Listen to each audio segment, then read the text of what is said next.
Raj K. Manchanda sir with us, Director of Ayush, Government of Delhi. So, sir, I would like to ask few of the questions like regarding about the COVID, what is going on. So, I would like to know that till now, what are the projects CCRH have been doing till now in the cases of the different epidemic cases.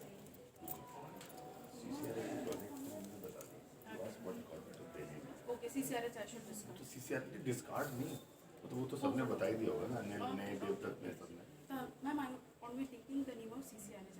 नहीं आप नाम ले लो मतलब ये question नहीं आप यही रखो गवर्नमेंट ऑफ दिल्ली पूछो क्वेश्चन नहीं है एपिडेमिक सिचुएशन में सीसीआरएच ने क्या किया आपने पूछा ना एपिडेमिक सिचुएशन में दिल्ली गवर्नमेंट का क्या और उन्हीं की सारी बातें फिर जो मैंने कल सुनी ऊपर वो बताऊंगा तो वो रिपीट हो जाएगा ठीक सर ठीक sir So it's a great privilege for all of us that today we have got Dr. Raj K. Manchanda sir with us, who is the Director of Ayush, Government of Delhi. So sir, I would like to know that in the cases of the pandemic till now, in the epidemic section, so what are the perspective can homeopathy think of in this situation? If you can share some of your opinion about it. When this pandemic struck India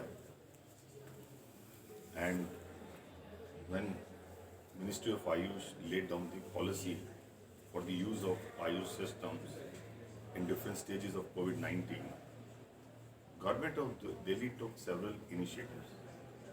One of the initiatives was that wherever it is possible to inform general public with all our social media, with print media, through our TV channels, about the general precautions that everyone is required to take COVID-19, general dietary measures that are required to be taken. Along with that, in homeopathy, it was informed that you must take arsenic album 30 that was advocated by Central Council for Research in Homeopathy after a lot of brainstorming. At the same time, it was said that wherever it is possible, to mild to moderate cases, you must explore of using Ayush systems and see their effectiveness in real time practice. And third was that when there is a severe cases and patients are being treated in second to final stage in different ICUs and are on oxygen, if you can use any Ayush modality in such cases along with the standard conventional treatment. So Delhi government has worked in all these parameters. In homeopathy, we have distributed about 1 million doses of arsenic album in Delhi in different containment zones, in all those people, those who are isolated in families. We have declared Nehru Homeopathic Medical College as one of the COVID hospitals, where about 1,000 patients got treatment during this period. Then we also initiated our studies in secondary level COVID hospitals, where we have homeopathic units like GTB hospitals, and we have Deepchand Bandhu Hospital, Raja Harishchand Hospital. So in all these parameters we could do it. So coming to Nehru Homeopathic Medical College, we first analyzed the first 250 cases that were given homeopathic medicine, and we shortlisted drugs, and this study, retrospective analysis, has already been published and was presented in this conference also. Then all doctors, those who were working in COVID testing centers and COVID care centers, they also collected lot of data, and we analyzed that data, and we found that about 5 to 6 homeopathic medicines are most frequently used. These were arsenic album, bryonia, gelsemium, pulsatilla, and phosphorus.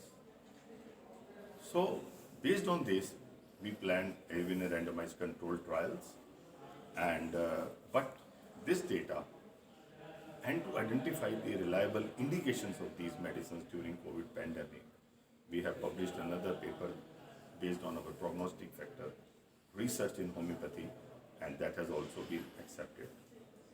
And most importantly, we gave high quality training to our doctors to collect data during this pandemic.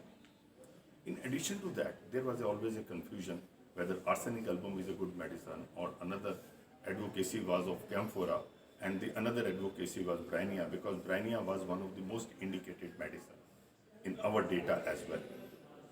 So nowadays we are doing a randomized control trial of about 18,000 patients where we have given these medicines in infrequent doses and we are following them for the last 3 months.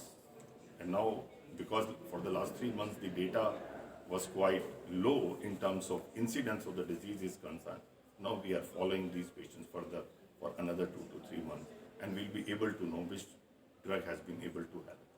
In addition to that,